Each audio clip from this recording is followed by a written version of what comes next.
approaching the city of Bombay, the gateway to India. And the first view that comes to our attention is the gate itself, an admirable illustration of Great Britain's constructive influence. Bombay is the second largest city of India and one of the chief seaports of the Orient. It has a mixed population of over 1 million people, representing practically every race and creed in the world.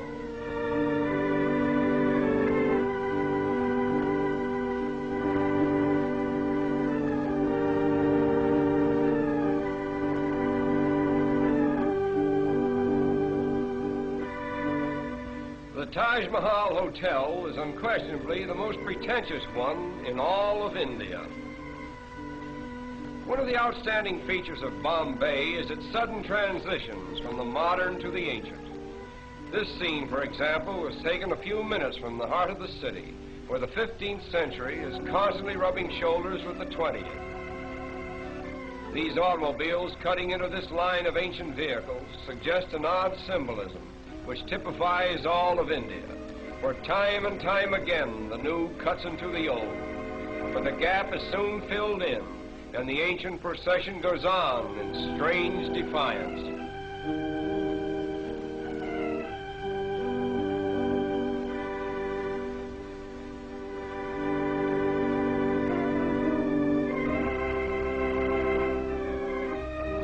At the famous race course in Bombay, we are again transported into another world, where here is gathered representatives of every nationality, creed, and color. The course itself is considered to be the most picturesque, if not the finest in the Orient. We are particularly interested in the costumes worn by the Parsi women. The Parsis are the descendants of exiled Persians. The entire Parsi population now numbers over 50,000, most of whom are residents of Bombay.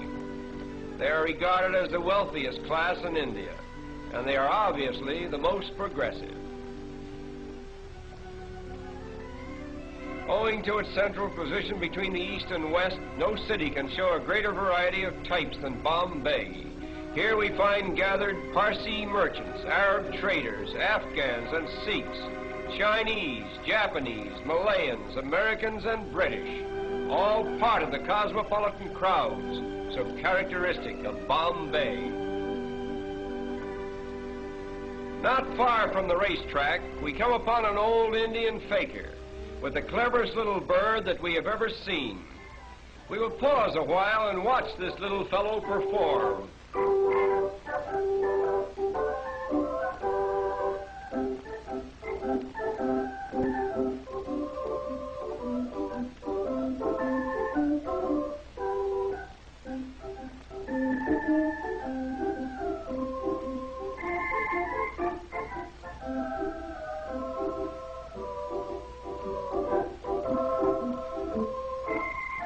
All this work is just to get a little seed that is lodged in a tiny bucket.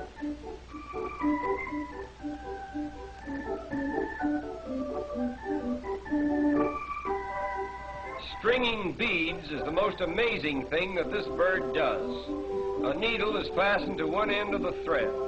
The bird actually sticks the needle through a bead, drops the needle, gets a new grip, and slides the bead down onto the thread.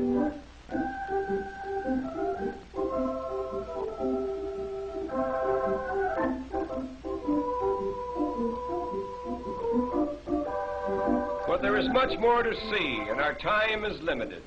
So we will leave this little bird with his beads and continue on to a picturesque fishing village just a short distance from Bombay.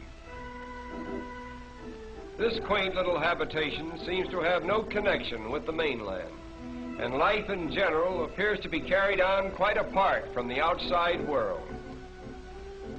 All the people who live here are engaged in the fish industry, and as strange as it may seem, many of them are strict vegetarians and therefore will not eat fish of any kind.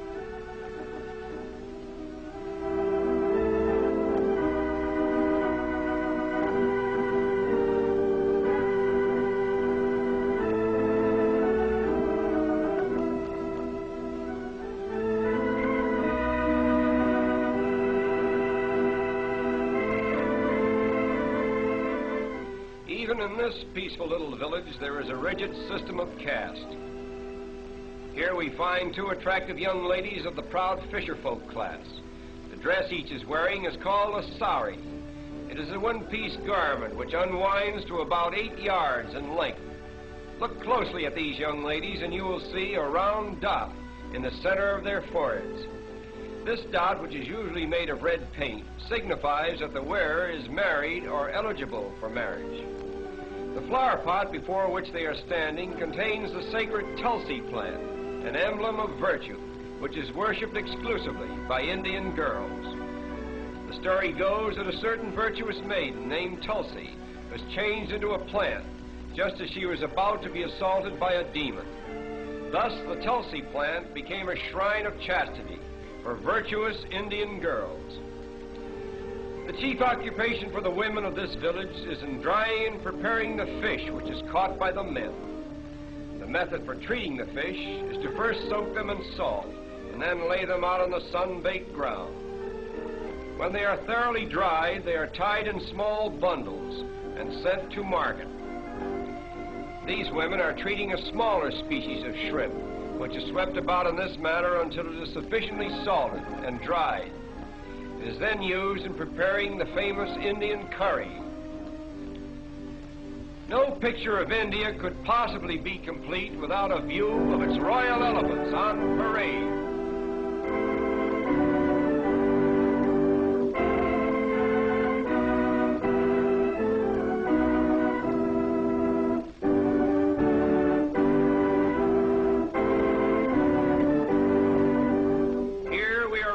Of the wealth of India and the splendor of the days that used to be.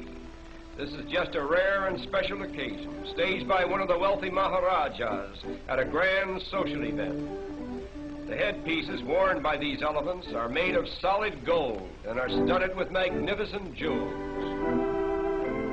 But now our journey is coming to an end. We will take one last look at Bombay before we draw our visit to a close.